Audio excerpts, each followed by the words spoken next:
So here we have a very fine scene of a layout under construction.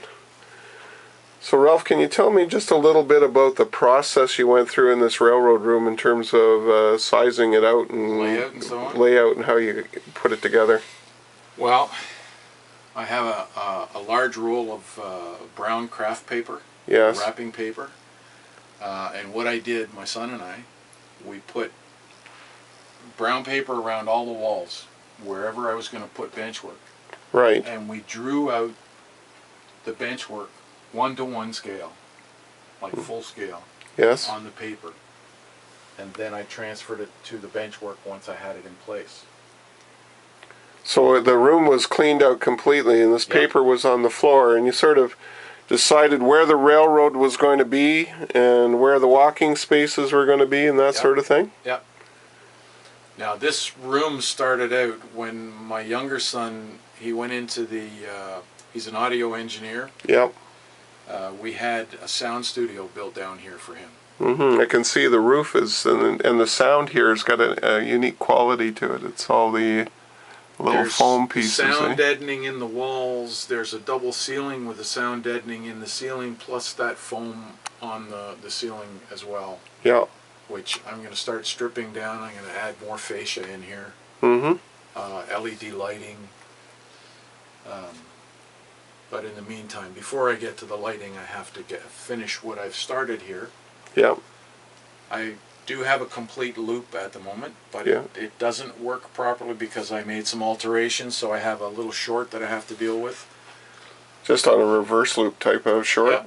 Yep. Yeah. It's fairly complex track work, which is going to end up, I guess, creating these unknowns. In order to save the footprint, or to keep a smaller footprint, these two rails go into a gauntlet track. Yep. And that gauntlet track is 26 feet long. I see. And it goes all the way over to here. So it's in back underneath the tunnel there. All back in there. Yep. Otherwise I would have had to have a 10-inch space. And you wouldn't have been able to walk by here because this would have been double track. Yes. And it would have forced that out a bit more too. So by putting it in the space of one track, I get two tracks. I see. Now the electronics that I'm going to have to put in for lights, so you know there's an engine there, so they don't crash, that'll come later. Yeah. So this is quite a harbor scene you have over here, with a big bridge. With a big bridge. What's your plans in here? What's going to happen along the wall? And I'm waiting for a couple of pieces of gator board. To put in here so that I can lift my town out, because there's 3 sets of tracks in there. I see. Underneath. Underneath this. And if I have any derailments, I have to be able to get in there. Right. And like we talked last night, I'm going to overweight my cars to try and eliminate any derailments. But what I'm looking at right now is getting the town set up. And I'm trying the old forced perspective thing as well. Sure. I have an HO town here. Up on top of my helix, I'm going to put an N-scale town.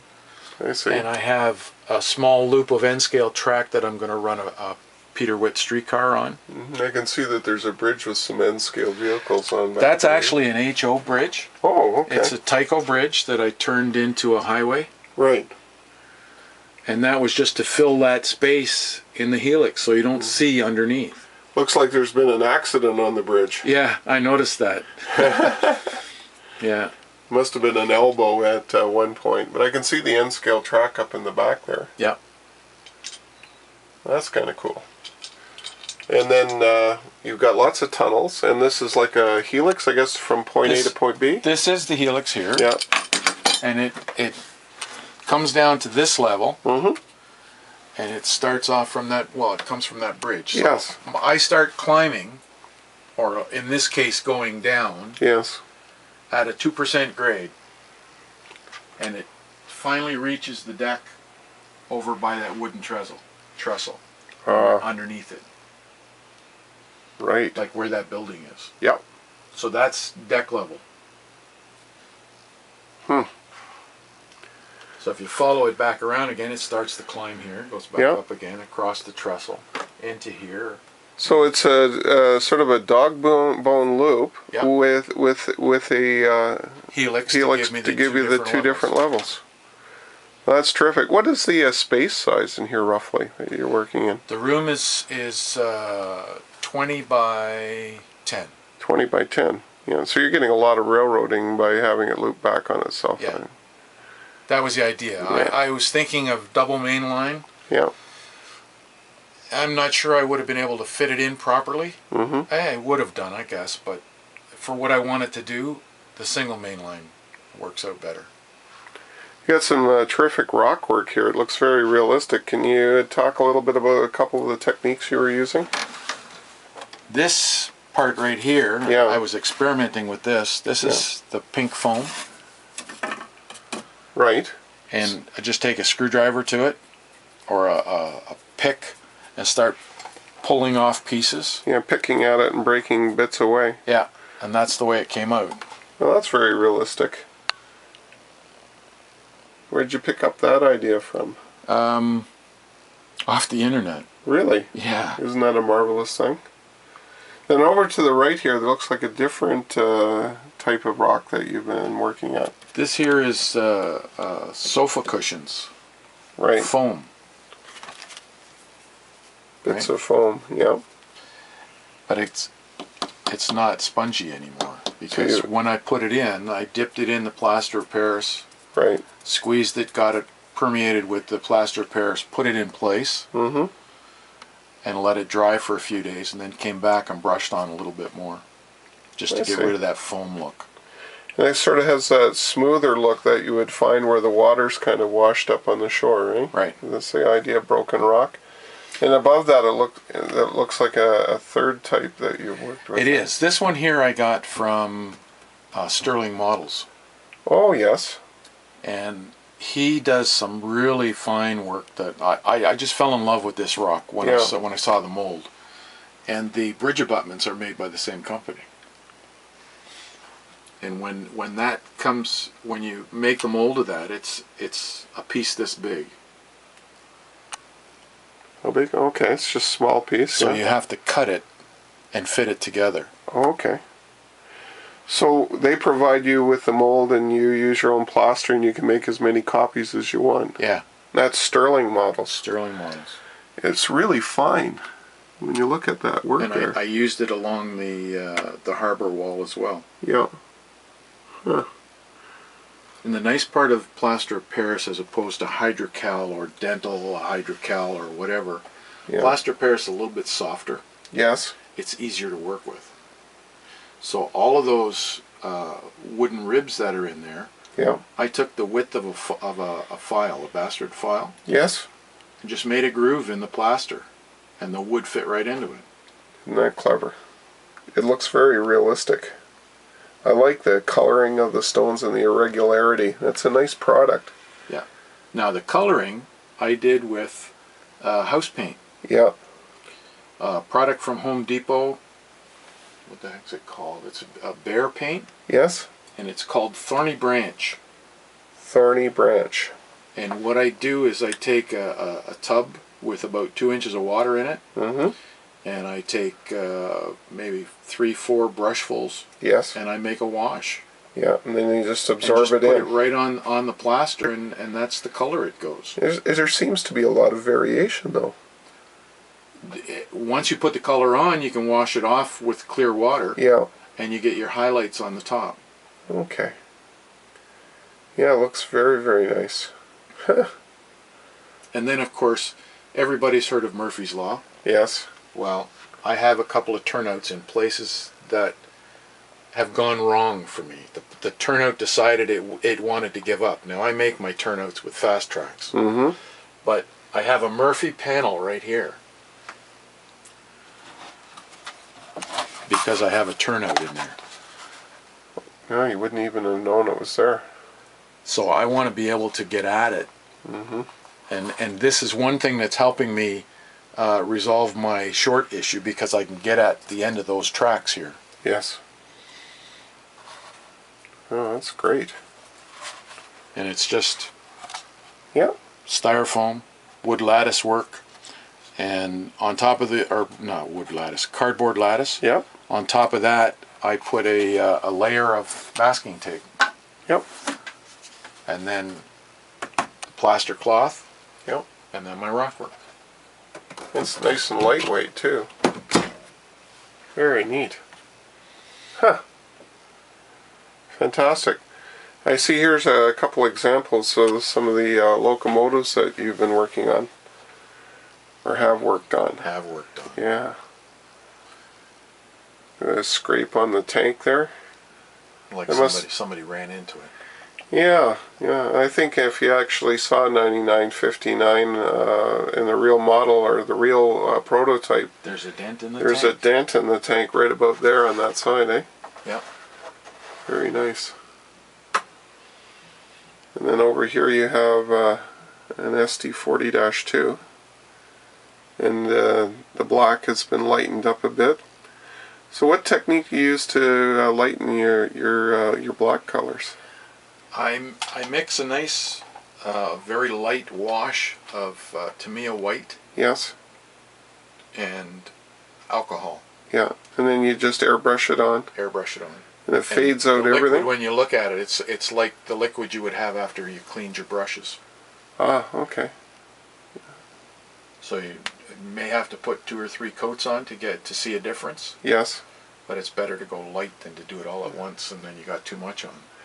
Now in this model over here, when you look at the greens, it reminds me very much of when you see those armored vehicles, the tanks. That style, especially the way the shadowing works, and it brings out all the details on the roof. Now the green, because it's green, yeah. I did it a slightly different way right. to fade it.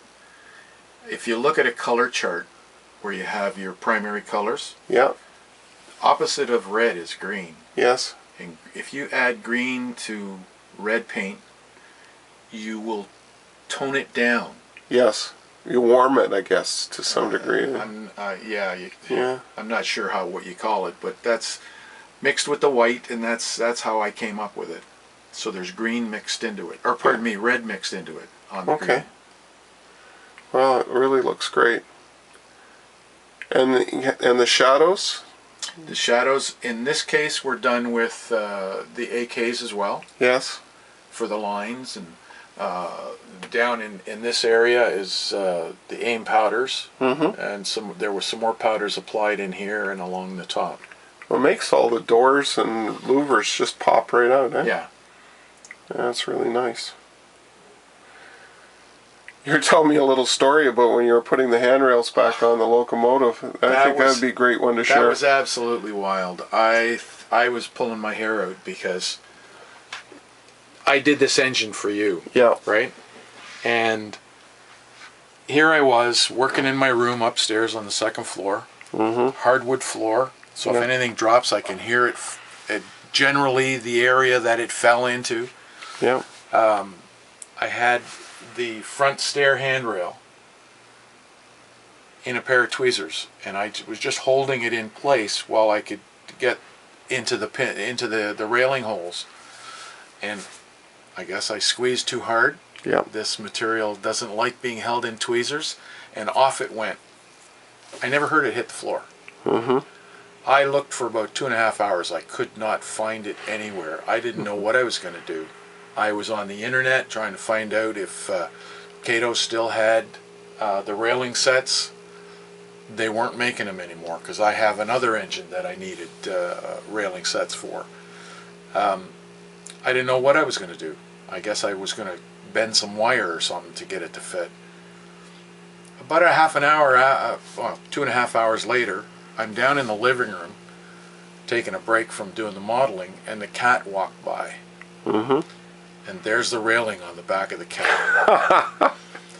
Static electricity just held it there, and the cat didn't feel it. So I found the railing. So there you go. It was that railing, not the one on the other side. It was this side. Isn't that something, eh? So a little miracle there. Yeah. It's good to have a cat in the room, and just in case you can't find it, check your cat. Check your cat. Yeah. That's amazing.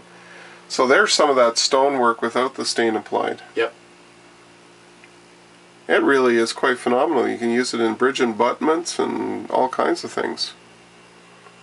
And the interesting part, like you use, I use Sculptamold, you use Celluclay, and basically that's all I'm going to do to fill this in and bring it up to the stonework. Yep. Make irregular pieces on the wall. Yeah. That's terrific. Now, my barge scene I saw in Craftsman magazine.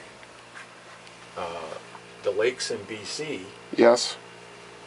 They used to transfer logs and so on by rail. Yep. But they, instead of doing tunnels and so on around the lakes, they would go on barges across the lakes to rails. So I have this picture up here that I'm trying to model where the tracks actually went below the water. Yes. Yeah. So I'm trying to simulate that here. I think I'm going to have to change the angle a bit, but I can see where the depression is here. So when I put the Envirotex in, or the Magic Water, whatever I use, I'm going to bring it up to the top of the ties, not the rail. Well, it's going to be an interesting job because you can see as well in the photograph that there's quite a few ripples and parts. Obviously, it won't be able to go as deep because you want your trains to run across it. Right. But it's got these nice golden brown colors, and yeah, it should work out well. Maybe you could even maybe experiment on a separate piece before you apply it to your layout, right? Yeah. Because you might find that particular acrylic gel or I have a couple gloss. of gels in mind. The Magic Water and Envirotex come out like mirror smooth, right? Yeah, and that problem with it settles and leaks everywhere, where the gel has a tendency to hold its own. And it will level as long as it's not the real heavy gel. Well, I am going to use Magic Water or Envirotex just to build it up a bit. Sure. And I'm going to have to build a dam, and that's what I was trying to do here. But I'm not sure this is going to work because I want a nice straight edge here so that I can peel it off afterwards and polish it up so you can see in it. Yeah. Because I want to be able to see fish in the water. I mean, BC is famous for salmon, right? Yes. So that's what I want to see. And here's another, there's a Norfolk Southern beast. Another one that was done for you. Yeah, and then what did I go and do? You pulled your layout down. I did, yeah. And thanks to you, the engine's now mine. That's right, it's here for good. You should have seen the look on his face last night. I said, oh gee, I think I should take it home with me. He just has this big pout on his face. No, it's definitely yours. And that's nice. I mean, look at the way that's all faded and the way the rust is showing. This is a good rust bucket. How did you get that rust effect on the roof like that? It's almost see-through. You can see the black underneath. In over here? Yeah. It's done with sponge. Yes. And gouaches. Oh, okay. And depending on how much or what effect you want, you can actually do festering rust as well by using hairspray on a brush, dip it in the powder, and then put powder on there, and you end up with texture. Right. So you may have a blistering sort of rust. Yep. And then you come back over it with the gouaches, and it sort of smooths, not smooth it out, but it uniform color. See the trucks and the tank are nicely rusted as well. That's done the same way? Yep. That's very interesting. Wow, terrific job. It's going to look nice thundering around your railroad. I think so. So what else have you got to show us today on the railroad down at this end? Well, things? Not only am I building a layout, I'm a winemaker. So I have access. I have a wine cellar here. Yes. But I need access to the wine cellar. So I decided rather than a lift out, I'm going to put in a swing gate. Right. Wow. Which is what I do, and it gives me access to the full access to the door. And it looks like you've got a world of pins here. My world of pins. That's going to be my vineyard because it's to the wine cellar door. Right. And where every pin is going to be a grapevine. Yep. In rows going from front to back. Yeah, and then I see you have a photo on the wall of what the backdrop's going to look like when you paint it. Yep. So you got layers of grape rose, and it looks like some sort of a bushier plant. And it's layered back. You can see in the photograph there's several linear clumps of greenery in different colors, and that's what gives you the depth. Yeah. Very nice. And I don't know how well you can see that, but that's going to be the vine. Yeah. I've got some paste for the trunk of it, and I'll use ground foam on the rest. Right. And it'll just fit in place. Where every pin is, there will be one of these. Right. And then there's usually something strung in between, I guess, each one? Is that Yeah, right? but I don't think you're going to see it with that camera. I have easy line here. Right. And I have thread on this one, and you really can't see either one of them. I may change the color of thread to gray. Yep. But then once the vine is in place, you're not going to see that either. So. Awesome. I have a whole area planned. Like I say, once I get the space in the next room, that'll be my workshop. But right now, this is it. I've been doing my painting basically on top of the layout, which is not a good place for my airbrush. So I'm putting in a paint booth, and it's going to go under here. Well, that's great.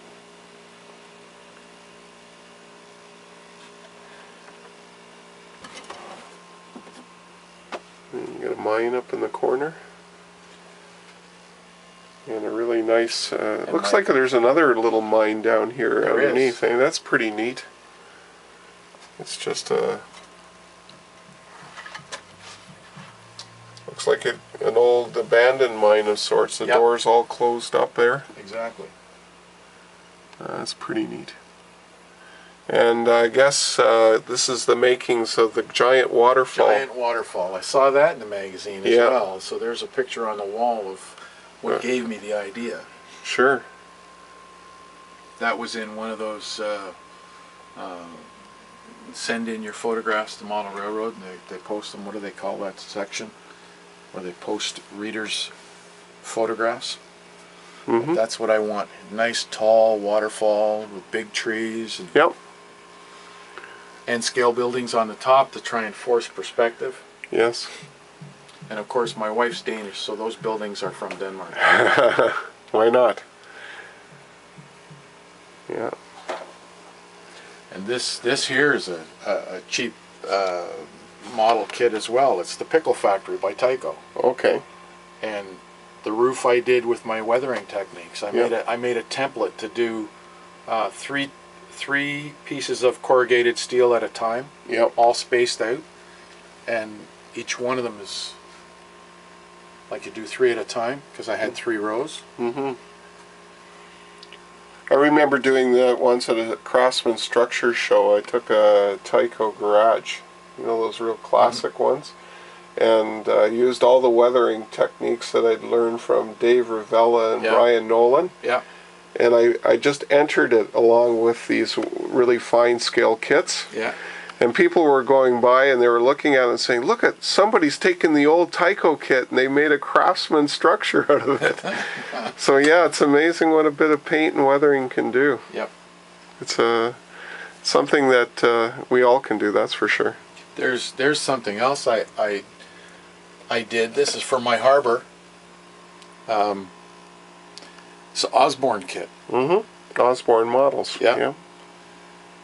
And it's done so that it's laminated pieces together. You have to form it with sandpaper.